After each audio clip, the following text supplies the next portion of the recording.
I think we just stepped off the London tourist trail.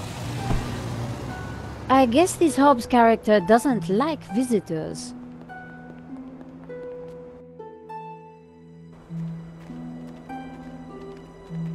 Not the kind of place you'd expect to find a restorer of old masters. Unless you didn't want to attract attention. He's attracted ours. Let's see what Mr. Hobbs knows about La Malediccio. And let's try and get a look inside that portfolio.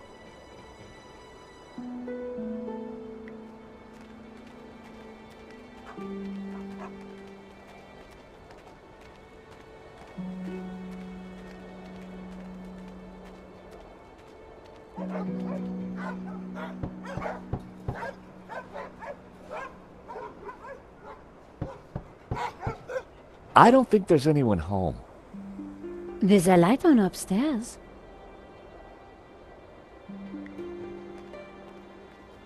It was Hobbs's mailbox. There was a note hanging out. For a second, I debated the morality of mail snooping. It was a short debate, and I won.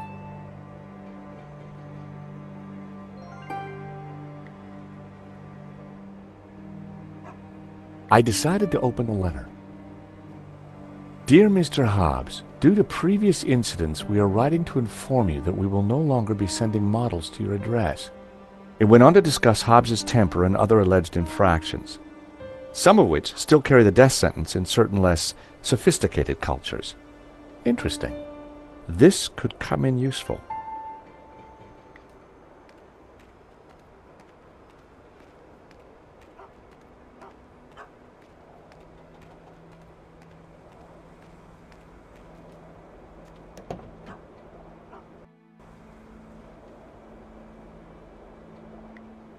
Slosha. Not a sound. The horn wasn't working. I popped open the van's hood.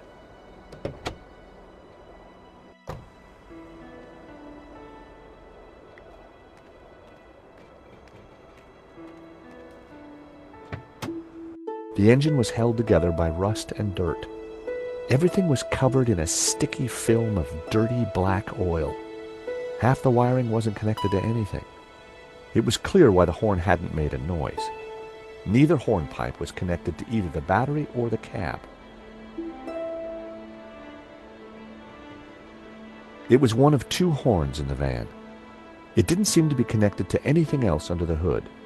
Two wires hung loose from it. A bundle of short, severed wires was connected to the battery. None of the wires were connected to anything. A bundle of wires came into the engine bay from the dashboard. Many of the wires seemed to lead nowhere.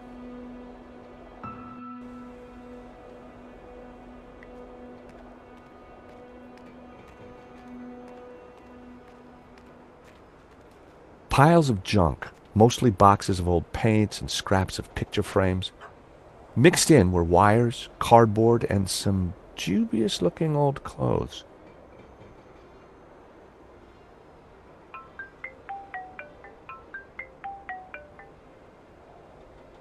George Stobbart. Ah, Monsieur Stobbart. I trust you have obeyed my instructions not to leave Paris. Of course, Inspector. Good. You clearly know which side your cookie is buttered. Now, I require your presence tomorrow at the murder scene for a reconstruction. I see. 12 o'clock sharp, monsieur. Or, as you would say, high noon. Sure. Any failure to comply, and I shall have you extraordinarily rendered. Have a nice day now. And you. That was Nave. We're required back at the gallery tomorrow for a crime scene reconstruction. Let me guess. Non-attendance is a criminal offense? You got it. I had found just what I needed. 2 lengths of wire.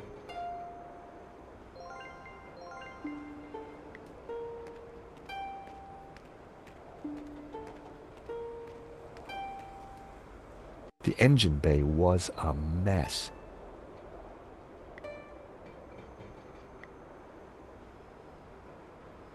I snipped the wire in half.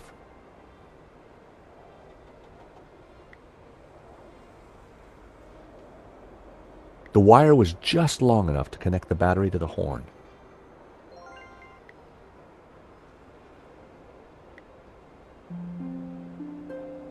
I connected the wires from the cab to the horn.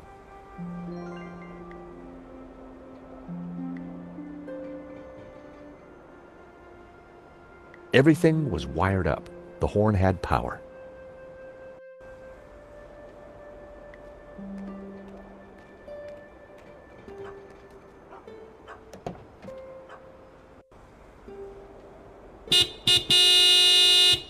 I figured that should get Hobbs' attention. All right, hold your blooming horses. What are you up to with my van? Hello there. We fixed your horn. So I hear. Now what are you doing in my yard? Afternoon, Mr. Hobbs. We're from the model agency. About blooming time. I'm on a deadline. You better come up.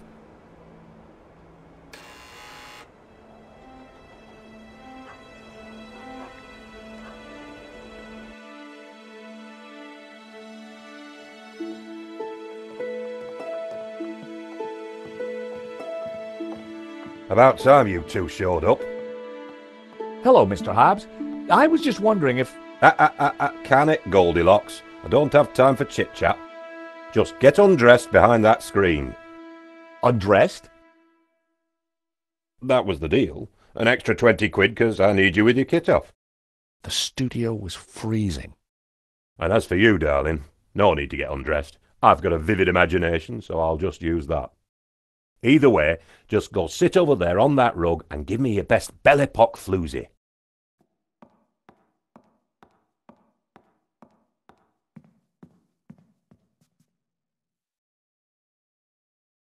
That's perfect. Just hold it there. Nico made for a good distraction. I just needed to figure out how to get a look inside that portfolio.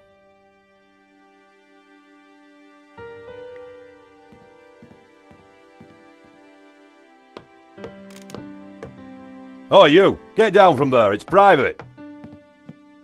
Oh, sorry!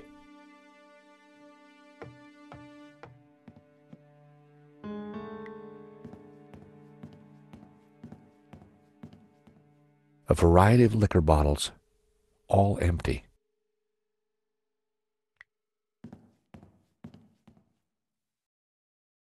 Hey, I'm still drinking that.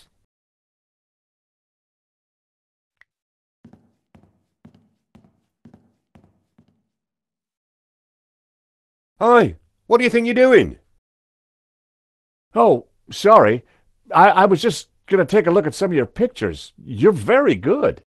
I know, and that portfolio is private. I'm not paying you to gawp around my studio. Get your blooming clothes off! Sorry.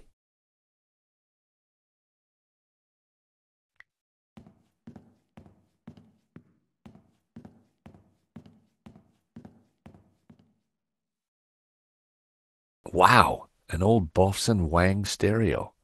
I hadn't seen one of those for years.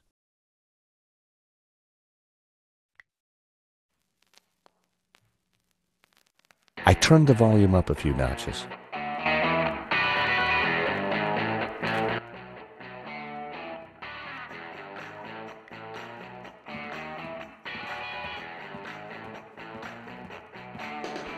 My, if it isn't George Stobbart.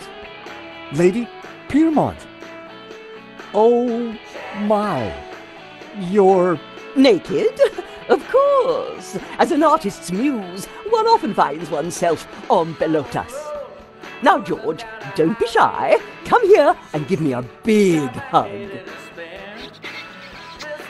That day was the day the nightmares had begun. Trapped, smothered, choking on lavender. George, darling, pass me my robe. It's terribly cold in here.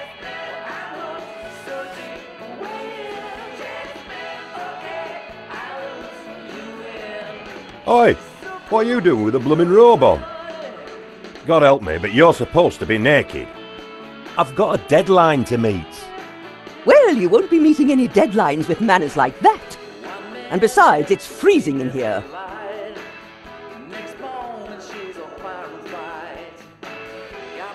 Lady Piermont and I had met before.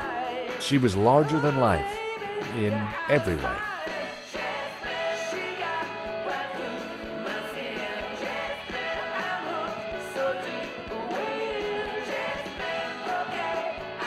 How about a top-up, Mr. Hobbs? Don't mind if I do.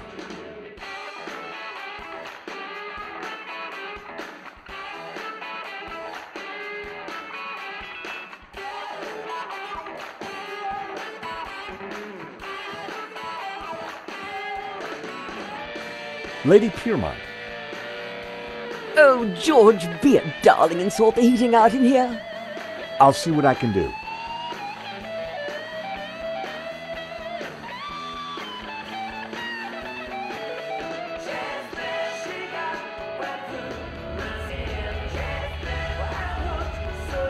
Hey! Leave that dial alone. Sorry, but Lady Piermont is cold. I thought... Look, pal, I know it's brass monkeys in here, but the wiring in this building is ancient, and the fuse box won't take it. Her Majesty will just have to get used to chapel hat pegs. Lady Piermont, Mr. Hobbs won't let me turn up the heating. Well, we'll soon see about that. Oh, crumbs. If you do not adjust the heating, I shall refuse to cooperate. Lady Piermont, it's the circuits. They won't take the strain. You know what old buildings are like. In which case, I see no reason for this session to continue. Whoa, Lady Piermont, let's not be too hasty. I'm sure I can accommodate your needs. Good. Perhaps you can start by letting George here turn up the heating. Oh, go ahead then, but be careful. The power in here is temperamental.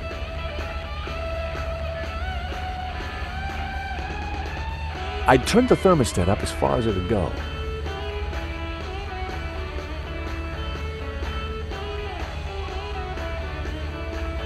I wondered if the suspicious wiring could be used to my advantage.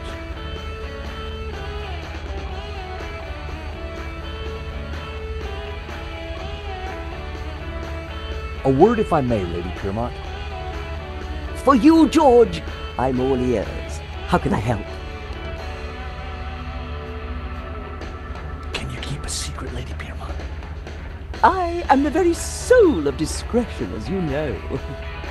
You see that portfolio by Hobbs's table? We need to take a peek inside. Be still, my beating heart. Just give me the nod and I'm putty in your hands. That's all for now.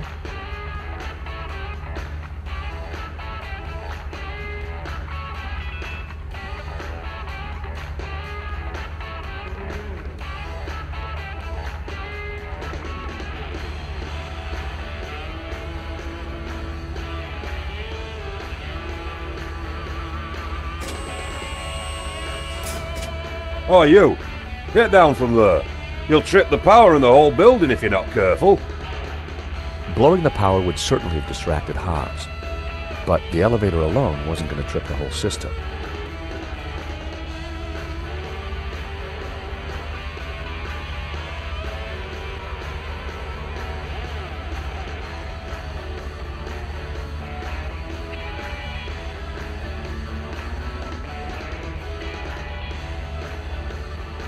A word, if I may, Lady Piermont. For you, George, I'm all ears. How can I help? Lady Piermont, we need your help. How thrilling! What do you need? Subterfuge? Leisure domain? Actually, I just need you to step onto that lift behind you. Oh, but of course.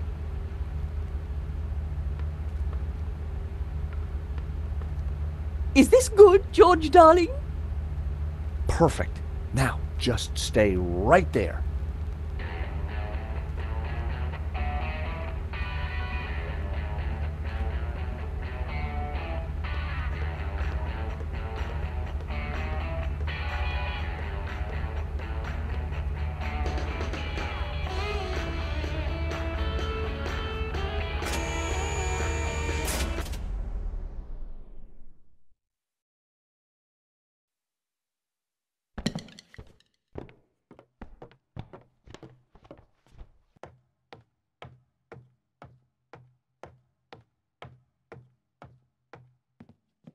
Now was my chance.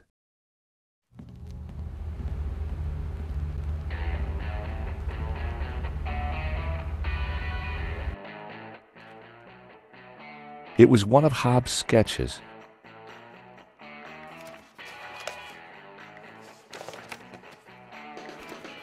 Well, it wasn't La Maledictio, but it did appear to be a study for an element of the painting, the Ouroboros. There was something different about the image in the center. I figured the sketch might come in handy, so I took it. What the heck are you doing with those? They're private papers. Huh? Well, that was fun. Just like when you were a private dick, George. So, you're not models? No, Mr. Hobbes. Well, you can't be a copper. You're not stupid enough. So what the blazes are you doing in my studio? We're investigating the theft of a painting, La Maledictio, by the Spanish artist El Serp. One of these sketches is a study of that painting. Well, sure, but what's that got to do with that? I'm a restorer, and I restored it. I've got nought to do with what happened after that painting left this studio. How was I to know it was going to get Henri killed? Hang on a second. How do you know Henri's dead? Look, he and I went back a long way. The Lézard Bleu was on the ropes, so I got the painting into his exhibition. Nothing like this was supposed to happen. But something did happen, Hobbes. Your friend lost his life. Look, I'll help you however I can, but this mess is way above my pay grade. What do you want to know?